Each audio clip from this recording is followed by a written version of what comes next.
काय आंबे पाहून तोंडाला पाणी सुटलं ना. वाव. पण काय तुम्हाला माहिती आहे, आंबे तोडण्यामध्ये जी मजा आहे ती स्वतः विकत घेणाऱ्या आंब्यामध्ये नाही. आणि तेही आपल्या शेतातले आंबे आणि आपल्या हाताने तोडायचे म्हणजे आणखीच मजा. हे ते आंबे जे आम्ही शेतात गेलो होतो आज आणि आम्ही स्वतःच्या हाताने तोडले. लिटरली विश्वास नव्हता होत. दगडं काय मारली, काडीने काय का पाडण्याचा प्रयत्न केला, कुणी झाडावर काय चढलं. आणि तोडण्याची जी एक वेगळी मजा आहे ना, त्याचा खूप आस्वाद घेतला. नमस्कार, श्री स्वामी समर्थ. कसे आहात तुम्ही? आणि आज आम्ही गेलो होतो शेतामध्ये आम्ही बघितले खूप सारे आंबे झाडाला लागलेले होते. आणि मग आम्हाला काही कंट्रोल झालेलं नाही.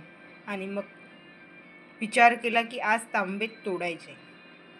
मग काय, लहानपणीच्या आठवणी उजागर झाल्या आणि आम्ही लागलो आंबे तोडायला. आंबे पण पहा, 2 टाईपचे आहेत, एक हा एक हा. आणि लक्षात आलं की आम्ही कसं करत आहो. आंबे बघून असं वाटत होतं जसं आपण लहान झालेलो आहोत.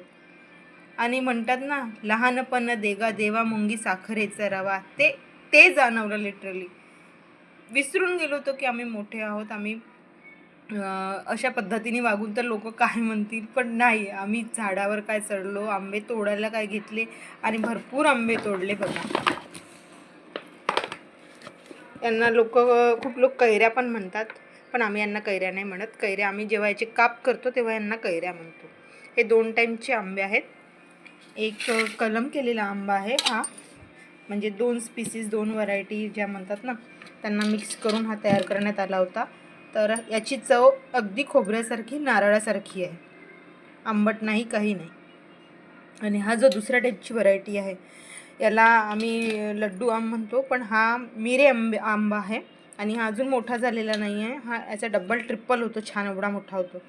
तर हा आंबा सुगंधालाही मिरेसारखाच देतो सुगंध, पण चवीला सुद्धा हा मिऱ्यासारखाच वाटतं, म्हणून याला मिरे आंबा म्हणतात. म्हणजेच ब्लॅक पेपर ज्याला म्हणतो आपण, तो तसा आहे. आणि हा लोणच्यासाठी वापरला जातो, बिकॉज याचं लोणचं पुष्कळ काळ टिकते. म्हणजे जसं उन्हाळ्यात जसं आपण टाकलेलं आहे, तर हे कमीत कमी 1 वर्ष तरी छान चालतं.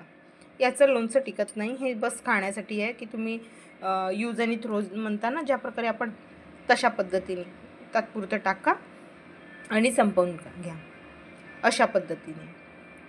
ही आंबे आपल्याला बाजारात पाहायला मिळत नाही आणि यांची स्पीसीज पण पाहायला मिळत नाही. इतके सुंदर, दिसायला सुंदर आणि चवीला पण.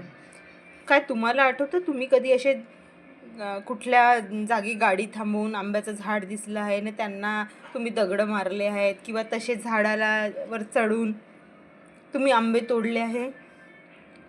तो वेळच काही वेगळा असतो. खरंच केलं जर असेल ना, तुम्ही आठवून बघा, तुम्हालाही खूप हसायला येईल की आपण असं काहीतरी केलं आहे.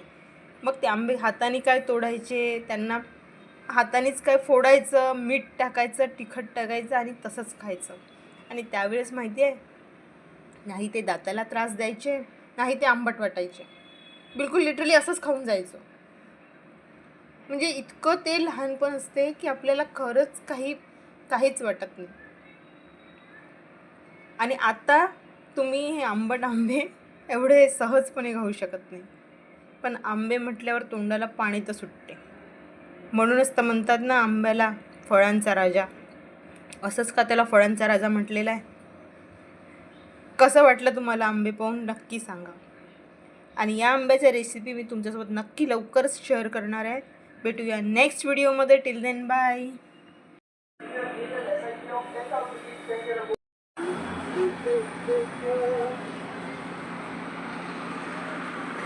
वाटल्या पानांना पाहून आपण आंब्याच्या झाडाच्या बगीच्यात आलो. बघा किती सुंदर आहे.